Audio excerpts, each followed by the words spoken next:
Hey guys, welcome back to the channel. Today I'm going to be reacting to a video called Breaking US Tourism is Crashing 200 Billion Gone by 2025 Silent Disaster. So this is a very catastrophic sort of like headline, and I don't know what, this is making me a little bit scared, not gonna lie.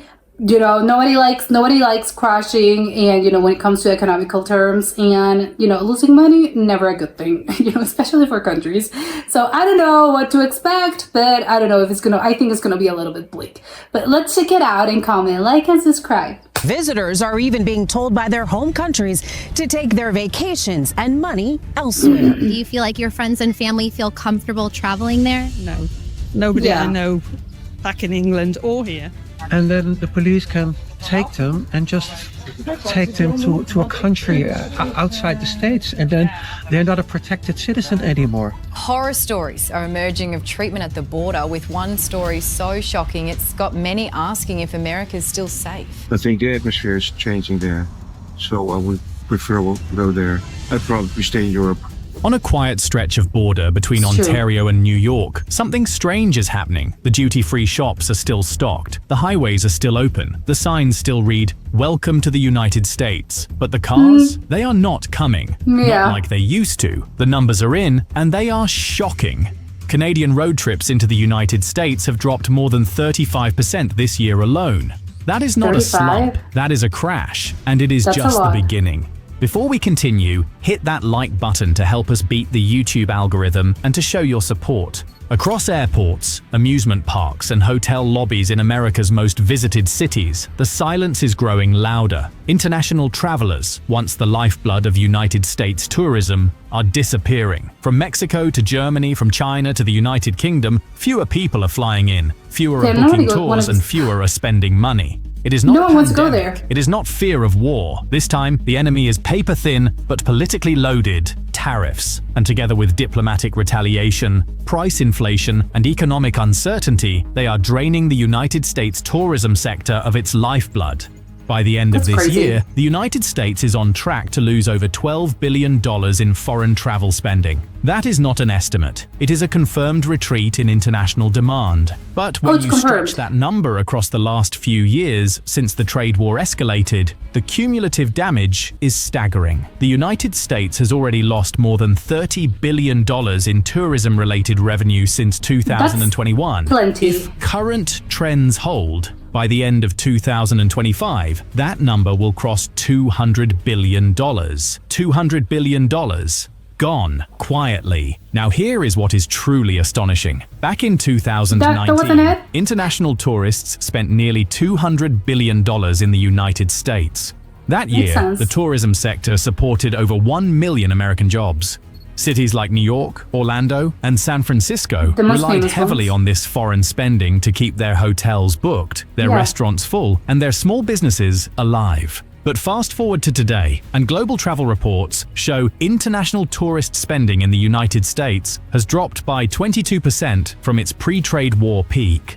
That is not just a correction, it is a seismic shift, and it is driven by a very specific kind of backlash. Economic retaliation dressed in patriotic tourism. Let us talk about Canada. Historically, it is the single largest source of foreign tourists to the United States. But following a wave of American tariffs on Canadian imports, something changed. Earlier this year, Canadian leaders launched a soft boycott of United States tourism. Public campaigns encouraged Canadians to vacation at home. Yeah, do not do that. If you want to support Canada, do not spend your dollars in the United States. It worked. In February, the number of Canadians driving across the border dropped by 23%. By April, the number had cratered, down over 35% year on year. And with that drop came a devastating ripple effect. The United States Travel Association warns that even a 10% drop in Canadian visitors would cost the United States over $2 billion in annual tourism revenue. But current losses have already doubled that estimate. One Canadian report projects that the domestic tourism surge in Canada, fueled by the boycott, has redirected almost $9 billion away from the United States economy. That That's so much money. once spent in Seattle, Chicago, and Boston, is now circulating in Toronto, Vancouver, Yeah, they're and like, Calgary. What we're began as a keeping it home. border tax dispute has evolved into a full-scale travel realignment, and Canada is not alone. Across the Atlantic, the story is repeating. European tourists, especially from Germany, France, and the United Kingdom, are cancelling trips to the United States. Some are reacting to political frictions, others to newly tightened entry rules. Earlier this year, Germany issued a travel advisory reminding its citizens that even a Do not go valid there. visa does not guarantee entry into the United Yeah. States. That message, while subtle, sent waves across Europe. Then came the course. economic factor: tariffs on European wine, cheese, and steel, some as high as 200%, triggered retaliation and a souring of sentiment. The World Travel and Tourism Council now says the United States is the only major country in the world seeing an absolute decline in international tourism spending. Before we continue, hit that subscribe button to show your support to the channel. And now we come to the invisible tariffs, the ones that never show up on customs forms but bite just as hard. Higher costs. Yeah. Tariffs on imported steel and aluminum have driven up prices across the board, from building materials to airline parts to kitchen equipment. The result? Yeah, it's Hotels everything. are more expensive to build and renovate. Airlines are more expensive to operate. Restaurants are more expensive. Yeah, it's kind of crazy because when you say it like that, it's like, oh, steel. You're thinking, oh, but I don't buy steel. It's not like I'm buying butter or cheese, but it's like, no, those are like really the important things because a country needs those things in order to like build and actually like, you know, go around their daily lives. So of course it's going to be like so incredibly expensive that yes, of course it's going to affect you.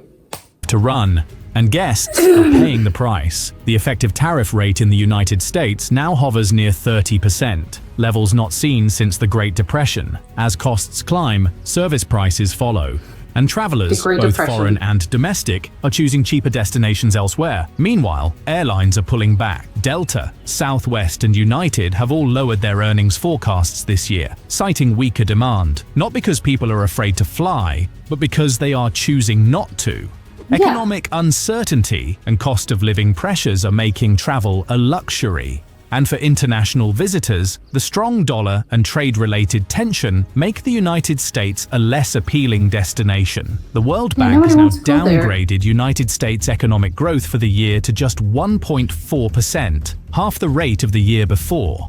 That slowdown is already rippling through the tourism economy. In Las Vegas, hotel occupancy rates are down. In Florida, Disney has seen a decline in international attendance. In New Wow. York, Broadway is playing to smaller crowds. The spending That's gap crazy. is real, and the multiplier effect is dangerous. Foreign tourists spend up to 7 times more per person than domestic travelers. So when a Makes sense, European obviously. family cancels a 2-week United States vacation, It's it does more not just loss. cost a hotel a few nights of booking. It costs the No. local economy thousands of dollars in lost meals, retail course. sales, and entertainment purchases. And those Yeah, of course, because when you're traveling, you are on a vacation, family vacation, or just like any vacation in general, you're gonna spend more money. Like that's the case. Like you're just like, I'm gonna spend more money just because I'm a tourist. Like it's obvious that even if people are traveling like domestic, they're not gonna be able to like spend that much money because people want to take vacations, and that includes spending money. Whether you sort of like psychologically set your mind to it, like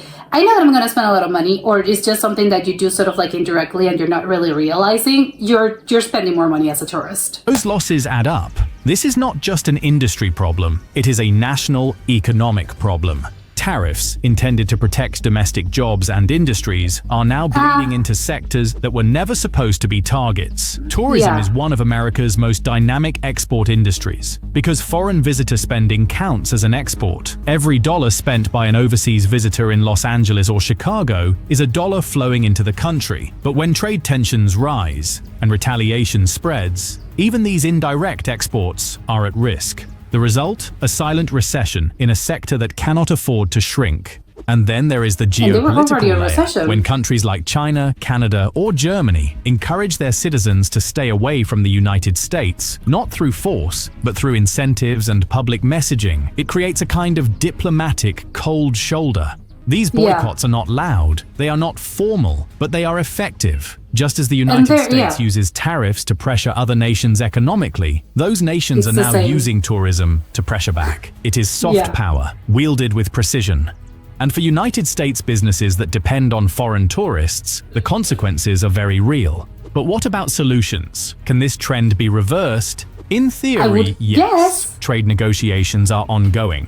United States and Chinese officials met this week in London for their second round of talks. The atmosphere was reportedly positive, with both sides signaling openness to partial tariff reductions. If those talks succeed, it could send a signal to the world that the United States is reopening, not just for business, but for tourism. Yeah, for But tourism. even then, the road to recovery will be long. Reputation, once damaged, takes time to rebuild, and infrastructure true. investments delayed by tariff uncertainty may not return immediately. The United States tourism sector needs more than a ceasefire. It needs a reinvestment. That means faster visa processing. That means clearer, more welcoming travel policies. That means coordinated campaigns to restore confidence among Yeah, global you can do travelers. that Other countries are overnight. doing it. Thailand, France, and Mexico are all actively courting tourists with streamlined entry rules and targeted promotions. The United States risks falling behind.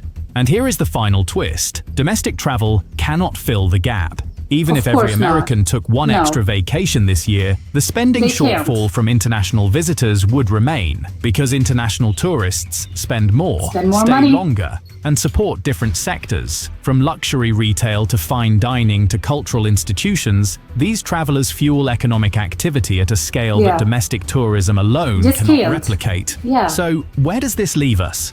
With a clear warning, tariffs are not just taxes, they are signals. Signals that shape perception, sentiment, and ultimately behavior. When countries feel targeted, they push back, sometimes Yeah, with you're counter threatening tariffs, them. sometimes with cancelled meetings, and sometimes with cancelled vacations. Multiply that by tens of millions of travelers, and the impact is devastating.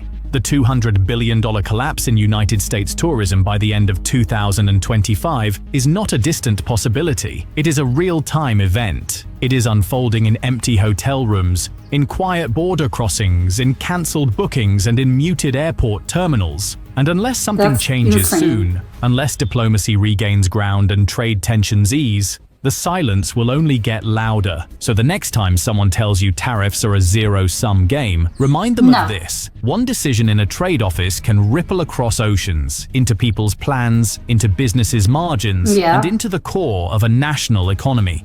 What looks like a strategic move on paper can cost billions in human behavior. And Of when course. tourists stop coming, the losses are not just economic, they are cultural. They are reputational, Well, that's they are true. global, because tourism is more than travel, it is trust. That's so true, actually.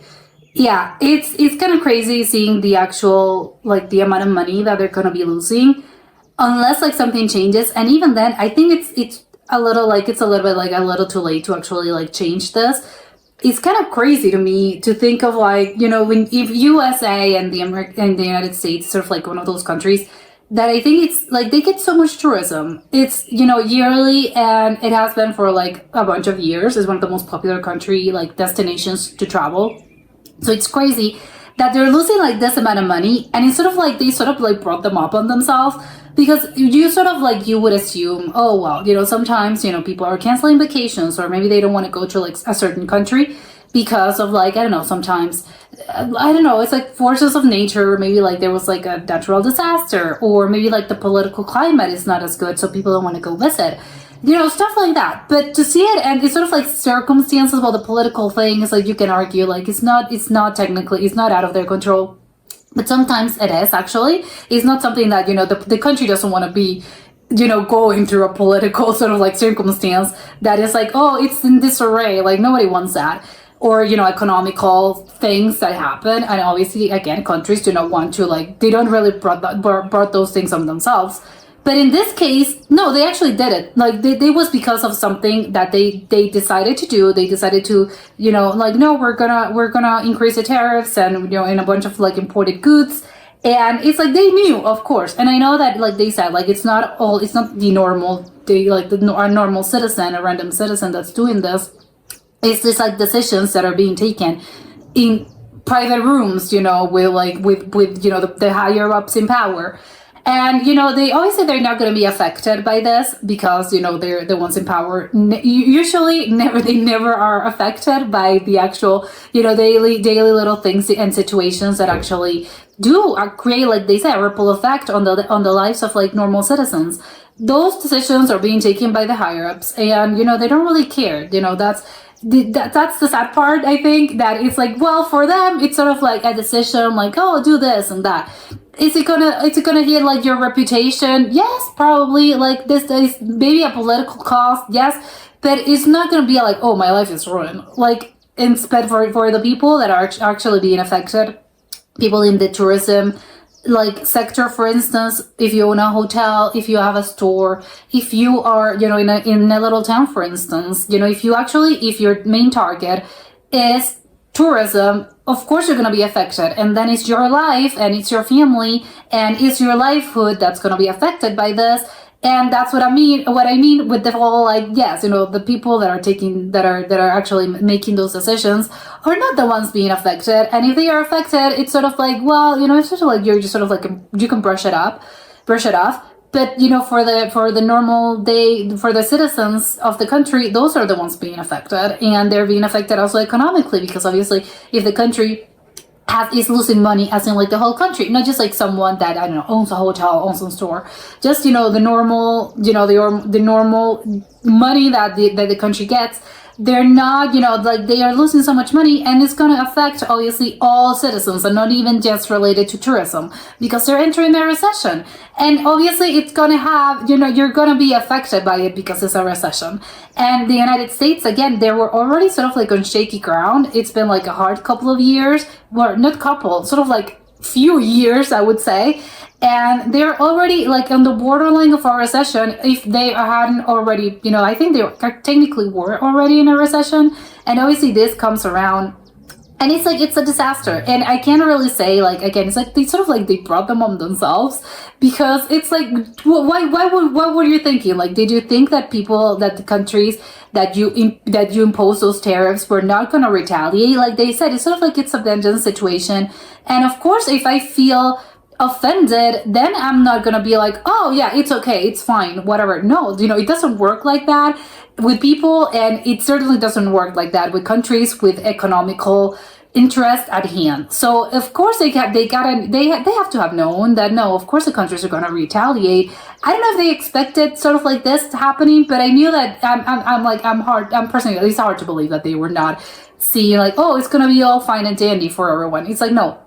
Of course, those countries are going to retaliate, and you would think like, wow, it's kind of like a sad thing, like, but it's like, I can't blame them. I can't say I blame them, like Canada or like Germany or like, I think it was China as well, like all the other countries that were like, do not go to the United States. It's like, well, again, because they sort of like, they threw the first stone, so it is like, why would I feel bad about this? It's like, yes, go ahead. They were being like, again, they threw the first offense, so it isn't bad for you to actually retaliate back. And it's kind of crazy the fact that Canada, when, I don't know if all the countries, besides of like issuing like sort of like mandatory, like, hey, we're not advising you to travel there, maybe go spend your money elsewhere, do not actually like enter the USA. But Canada, for instance, they were specifically like, again, if you're supporting Canada, because obviously, and if you're Canadian, obviously you're going to want to support your country, it's like, do not spend your money there. It's like, because if you're spending your money there, it's like, you're not supporting us, the country. And aren't you Canadian? Aren't you proud of being Canadian? So people were saying like, okay, yeah, we absolutely get it. No, it's the thing about, again, it hits you like when it hurts you the most. With a lot of people, I think are, again, they're offended. Like if you say like, oh, I'm not welcome there, then, oh well, I'm not welcome if my money, then my money isn't actually, if I'm not welcome there, if my goods are not welcome there, then I'm not gonna spend my money there. As easy as that. And I have, again, we saw like there's huge losses. People are so much willing to spend money because, again, tourism is a thing of like, whether you want it or not, you're just gonna spend more money because you're feeling like, oh, it's a vacation, and of course, like what's the point? Of course, I'm gonna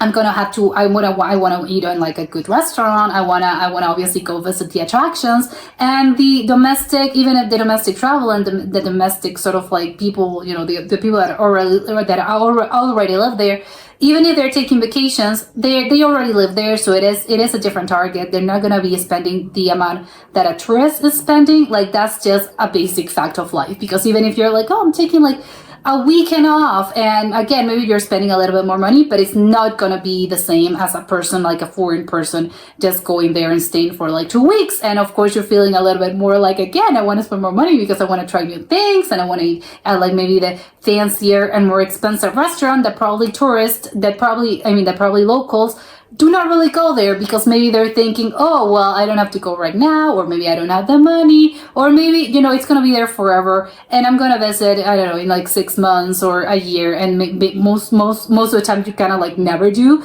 But as a tourist, because you have like a very specific time window, then you're like, oh, I want to do everything, and that's what you're like spending a lot of money. So it is kind of crazy, like to seeing it reflected as the amount of like money that they're losing. It's a sad situation, again, for the people that are being affected, but again, it's like it was a consequence of something that they did, and I don't know if it can be reverted. Like they said, of course it can be reversed, but it's gonna take time. Like those, to revert that damage, like it's not gonna happen like in a week. So hopefully they're able to pass through, and yes, because again, it can happen. Like yes, you can actually go back to what it was, but you need effort and time, and I don't know if those hopefully those things will happen. But that was it for today, and I'll see you soon. Bye.